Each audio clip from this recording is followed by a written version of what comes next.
Então vamos lá, pessoal, vamos trazer mais uma videoaula para vocês, falando hoje do ouro no Brasil, tá bom? Lembrando que este vídeo é um complemento ao material que foi enviado em forma de texto, um trecho do livro que foi enviado para vocês na quinzena passada. Então na quinzena passada eu só mandei trechos do livro e nessa semana eu vou fazendo vídeos abordando os conteúdos que estão lá, ok? Então alguns aspectos você vai encontrar no livro, complementando com outras coisas aqui. Então vamos falar do ouro no Brasil, que é uma meta dos portugueses, nunca foi um segredo, embora produzissem cana e pau-brasil e tudo mais, a meta sempre foi encontrar ouro, desde 1500. E a interiorização, aquela procura pelas drogas do sertão, as entradas dos as incursões do interior dos jesuítas em busca de índio para catequese, tudo isso vai, a União Ibérica, tudo isso vai contribuindo para a procura de ouro. Quanto mais longe você vai do litoral, a procura por ouro acaba sendo uma constante nesse tempo, né? E aí ele finalmente foi encontrado no finalzinho do século XVII, entre 1693 e 1695. Teve uma guerra lá, em 1708, 1709, que é uma guerra pouco comentada da história do Brasil, que é a Guerra dos Emboabas. Foi uma guerra dos bandeirantes paulistas, perdão, uma guerra dos bandeirantes paulistas que se julgavam os donos do ouro, porque eles foram os principais responsáveis pelo achamento do ouro. O achamento não está errado, é assim mesmo. E então os bandeirantes paulistas foram os principais responsáveis pelo achamento do ouro, e eles julgavam que os forasteiros, chamados de emboabas, não era direito dos forasteiros desfrutar desse ouro. E aí teve alguns conflitos que eles chamam de Guerra dos Emboabas. Emboabas é o nome dado aos forasteiros. Coloquei esse mapa aí das capitanias hereditárias, que é um mapa que você já conhece de longa data, que nós também abordamos em sala de aula. Agora eu trouxe um outro mapa para você. Nesse outro mapa é o mesmo mapa das capitanias, mas projetado a divisa dos estados. Eu quis dar um foco especial em Minas Gerais e no Espírito Santo. Reparem, ó, o que é hoje Minas Gerais, ok, esse pedaço aqui, o que é hoje Minas Gerais, ele está dentro do que antes era boa parte da capitania de Porto Seguro e boa parte da capitania do Espírito Santo. Você vê que o Espírito Santo está aí pequenininho e tal, com os limites atuais, e grande parte de Minas Gerais ele está sobre o que era o território da capitania do Espírito Santo, que faz a gente pensar que se o ouro foi encontrado aqui, onde é a região de Minas, então de certa forma o ouro foi encontrado numa região que poderia pertencer ao Espírito Santo. Então o ouro, de certa forma, é um ouro capixaba, é um ouro do Espírito Santo. Mas aí depois que o ouro foi descoberto, a coroa acabou criando uma nova capitania no entorno das minas e dando o nome dessa capitania de Minas Gerais do Ouro. Criativo, né? Como eu falei, acabei de falar, a coroa cria uma nova capitania no entorno das minas para facilitar a fiscalização, cobrança de impostos, evitar o contrabando de ouro.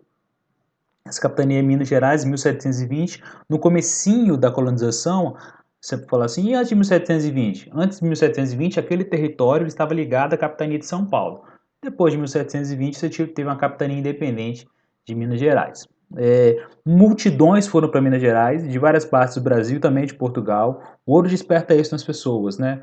Essa sede, essa loucura, essa vontade de enriquecimento, de mudar de vida, mas acaba produzindo mais desigualdade. Regiões de mineração desperta muitos sonhos essas regiões, mas são regiões de desigualdade, em que poucos conseguem de fato enriquecer e a maioria acaba se aventurando e mais perdendo do que ganhando.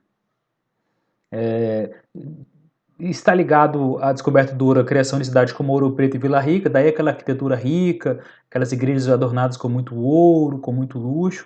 Então essas cidades muito visitadas, pontos turísticos famosíssimos hoje, estão relacionados à extração de ouro no Brasil. Aí eu coloquei uma imagem da extração de ouro no Brasil, você nota que há uma predominância negra na imagem, evidente, e por quê? Porque a mão de obra predominante para a extração do ouro no Brasil era a mão de obra negra.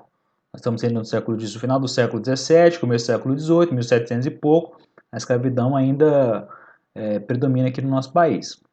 O ouro transforma a realidade da colônia e transforma em vários aspectos. Primeiro que desloca a importância que era do Nordeste para o Centro-Sul, para onde hoje é Sudeste e Sul.